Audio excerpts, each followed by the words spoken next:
నాతో మాట్లాడు ప్రభువా అనే అనుదిన కార్యక్రమంలో పాలుపంపులు పొందుతున్న ప్రతి విశ్వాసికి నా హృదయపూర్వకమైన వందనాలు తెలియజేస్తున్నాను.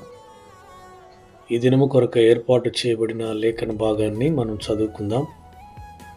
మత్తయి సువార్త 5వ అధ్యాయం 22వ వచనం, 23వ వచనం, 24వ వచనాన్ని చదువుకుందాం. తన సహోదరుని మీద కోపపడు ప్రతి వాడు విమర్శకు లోనగును. తన సహోదరుని చూసి వ్యర్థుడా అని చెప్పువాడు మహాసభకు లోనగును. ద్రోహి అని చెప్పువాడు నరకాగ్నికి లోనగును. 23వ వచనం. కావున నీవు బలిపీఠమునొద్ద అర్పణము నర్పించుచుండగా నీ మీద నీ సహోదరునికి విరోధమేమైనను కలదని అక్కడ నీకు జ్ఞాపకము వచ్చిన ఎడల. 24వ వచనం. బలిపీఠము నెదుటనే నీ అర్పణ విడిచిపెట్టి మొదట వెళ్ళి నీ సహోదరునితో సమాధానపడుము. అటు తర్వాత వచ్చి నీ అర్పణ అర్పింపుము. క్రీస్తునందు ప్రియ దేవుని బిడ్డలారా, మన ప్రభువును రక్షకుడైన యేసు క్రీస్తు నామములో మీ అందరికీ వందనాలు తెలియజేస్తున్నాను. యేసు ప్రభు కొండ మీద చేసిన ప్రసంగంలో ఈ విషయాన్ని గూర్చి తెలియజేస్తున్నాడు. తన సహోదరుని మీద కోపపడు ప్రతి వాడును విమర్శకు లోనగును. ఇక్కడ తన సహోదరుని మీద కోపపడు అనే చోట 1వ నెంబర్ వేసింది.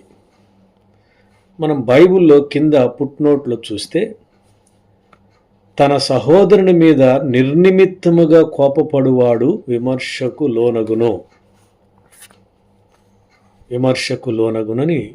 వాక్యంలో చూస్తాం. సహోదరుల మధ్య ఐక్యత క్షీణించిపోతున్నది నేటి దినాల్లో మనం చూస్తూ ఉంటే. సహోదరుల మధ్య కోపం, పగ, ద్వేషం, అసూయ పెరిగిపోతున్నది. నిర్నిమిత్తముగా ఒకరిపై ఒకరు కోపగించుకుంటూ ఉన్నారు. కోపపడడానికి బలమైన కారణమేమీ లేదు, అయినా తన సహోదరుని మీద కోపం పెంచుకుంటూ ఉన్నారు, ద్వేషాన్ని పెంచుకుంటూ ఉన్నారు. అలా నిర్నిమిత్తముగా తన సహోదరుని మీద కోపపడువాడు విమర్శనకు లోనగునని ప్రభు తెలియచేస్తున్నాడు. తన సహోదరుని చూసి వ్యర్థుడని, మూర్ఖుడని, తెలివిలేనివాడని దూషించటం తీవ్రమైనటువంటి పాపముగా పరిగణించబడింది. బైబిల్ ఆ విషయాన్ని పాపముగా పరిగణించబడింది. తన సహోదరుణ్ణి అవమానకరమైన మాటల చేత ఇతరులతో సంభాషించటం పాపముగా పరిగణించబడుతుంది. కొంతమందికి ఇదే పని. తన సహోదరుని గూర్చి, సహోదరిని గూర్చి చెడుగా ప్రచారం చేయటం, కనబడిన ప్రతి వానికి తన సహోదరుల మీద చెడుగా చెప్పటం అలవాటుగా మార్చుకున్నవారు లోకంలో ఉన్నారు.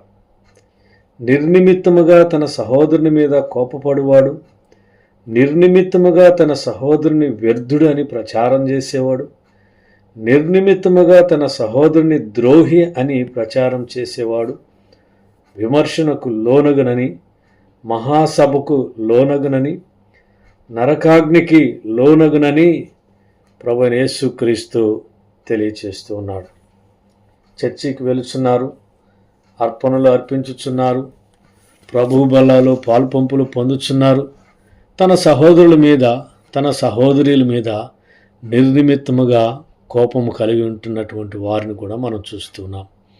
ప్రభు అంటున్నాడు, నీవు అర్పణ అర్పించటం ముఖ్యం కాదు, నీవు దేవుని సన్నిధికి వచ్చుట ముఖ్యం కాదు, నీవు భక్తి కలిగి జీవించటం కూడా ముఖ్యం కాదు, నీవు ప్రభు బలాలో చేయవేయటం కూడా ముఖ్యం కాదు. ముందుగా నీ సహోదరునితో సమాధానపడు, ఆ తర్వాత వచ్చి నీ అర్పణ అర్పించని యేసు ప్రభు తెలియచేస్తున్నాడు. నీ సహోదరునితో సమాధాన పడలేని నీవు అర్పణ అర్పించుట వలన ప్రయోజనమేమి? నీ సహోదరునితో సమాధాన పడలేని నీవు ప్రభు బలలో పాలు పొందటం వలన ప్రయోజనమేమున్నది? నీ హృదయములో నీ సహోదరుని మీద విరోధం ఉంచుకొని నిర్నిమిత్తముగా కోపపడుచు నీ సహోదరుని ద్వేషిస్తూ బలిపీఠం మీద అర్పణలు అర్పించిన ప్రభు బలాలు చేయివేసిన నీ సహోదరుని మీద విరోధ భావం కలిగి దేవుని ఆరాధించిన బోధించిన అట్టి ఆరాధన అట్టి బోధ దేవునికి ఇష్టం ఉండదు. దేవుని పట్ల మనకున్న భక్తి తోటి సహోదరునితో సమాధాన పడకపోతే, ప్రేమ చూపకపోతే, క్షమించలేకపోతే నీ అర్పణ దేవునికి ఇంపుగా ఉండదు.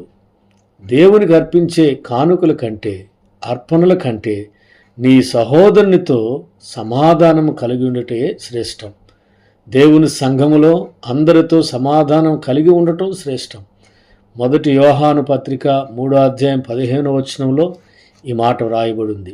తన సహోదరుని ద్వేషించువాడు నరహంతకుడు, నరహంతకునికి నిత్య జీవం ఉండదని వాక్యం సెలవిస్తున్నది. 1 యోహాను 4వ అధ్యాయము 20-21 వచనాలు మనం చదివితే, ఎవడైనను నేను దేవుని ప్రేమించుచున్నానని చెప్పి తన సహోదరుని ద్వేషించిన ఎడల అతడు అబద్ధికుడగును. దేవుని ప్రేమించువాడు తన సహోదరుని కూడా ప్రేమించవలనని వాక్యం సెలవిస్తుంది. మరొక మాట 1 యోహాను 2వ అధ్యాయం 9వ వచనంలో, వెలుగులో ఉన్నానని చెప్పుకొనుచు తన సహోదరుని ద్వేషించువాడు ఇప్పటి వరకు చీకటిలోనే ఉన్నాడు అని వాక్యం తెలియచేస్తుంది. ప్రియా దేవుని బిడ్డలారా, మన కోపం మనలను నరకాగ్ని వైపు నడిపిస్తుందని గ్రహించు. నిర్నిమిత్తముగా నీ సహోదరుడి పైన కానీ ఇతరుల పైన కానీ కోపపడవద్దని దేవుని వాక్యం సెలవిస్తుంది. అందరితో సమాధానముగా ఉండుడని దేవుని వాక్యం సెలవిస్తుంది. మనం అర్పించే అర్పణల కంటే మనం అందరితో సమాధానము కలిగి ఉండుటే దేవునికి ఇష్టం. కోపాన్ని విడిచి సమాధానం కలిగి జీవించుదము గాక. అట్టి కృప పరిశుద్ధాత్మ దేవుడు మన అందరికి అనుగ్రహించును గాక. ఆమేన్. ప్రార్థన చేసుకుందాం. పరిశుద్ధుడా, ప్రేమ కలిగిన మా తండ్రి, మా దేవా, నీకు వందనాలు, స్తుతులు, స్తోత్రాలు. మా మధ్యకు మీరు తీసుకొచ్చిన లేఖన భాగాలను బట్టి స్తోత్రం. నాయనా, మరి నీ వాక్యంలో సెలవిచ్చినట్లుగా తండ్రి, తన సహోదరుని మీద కోపపడువాడు ప్రతివాడు విమర్శకు లోనగును, తన సహోదరుని చూసి వ్యర్థుడా అని చెప్పువాడు మహాసభకు లోనగును, ద్రోహి అని చెప్పువాడు నరకాగ్నికి లోనగును అని నీ వాక్యంలో సెలవిస్తున్నది. దేవా, మరి మేమిచ్చే అర్పణలు కాదు కానీ మేము అందరితో సమాధానం కలిగి ఉన్నామా లేదన్నదే చాలా ప్రాముఖ్యమని నీ వాక్యం సెలవిస్తున్నది. ప్రభా, మరి చాలామంది జీవితాల్లో మరి కోపం సమస్తము మరి నష్టాన్ని కలిగించుచున్నదనే సంగతి గ్రహించలేకపోతున్నాం. సహోదరుల మధ్య ఐక్యత ఉండవలసిన ఆ పరిస్థితులు, సమాధానం కలిగి ఉండవలసిన పరిస్థితులు ఈ దినాల్లో కనబడటం లేదు. తండ్రి, మరి నీ వాక్యం సెలవిస్తున్నది, నన్ను ప్రేమించువాడు తన సహోదరుని కూడా ప్రేమించును అని నీ వాక్యంలో సెలవిస్తున్నారు.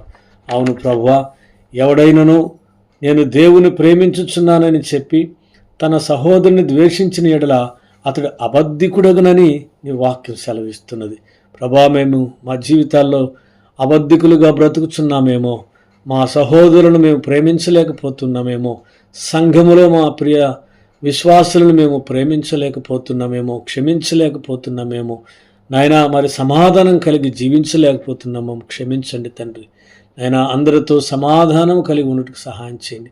మాలో ఉన్నటువంటి కోపాన్ని తొలగించండి, ద్వేషం, అసూయ, పగను తొలగించి నాయనా నిండైన సమాధానం మా జీవితాలకు అనుగ్రహించమని ఈ వాక్యం ద్వారా మీరు మాతో మాట్లాడి నన్ను మమ్మల్ని బలపరిచినందుకే వందనాలు చెల్లిస్తున్నాను. కోపాన్ని విడిచి సమాధానం కలిగి జీవించుటకు ప్రభా నీ కృపను మాకు అనుగ్రహించమని యేసుక్రీస్తు పరిశుద్ధ నామమును బట్టి ప్రార్థించి అడిగి వేడుకొనుచున్నాను పరమ తండ్రి. ఆమేన్. తండ్రి, కుమార, పరిశుద్ధాత్మ త్రియేక దేవుని దీవెన సదా మనందరికీ తోడే ఉండి నడిపించునుగాక. ఆమేన్. God bless you.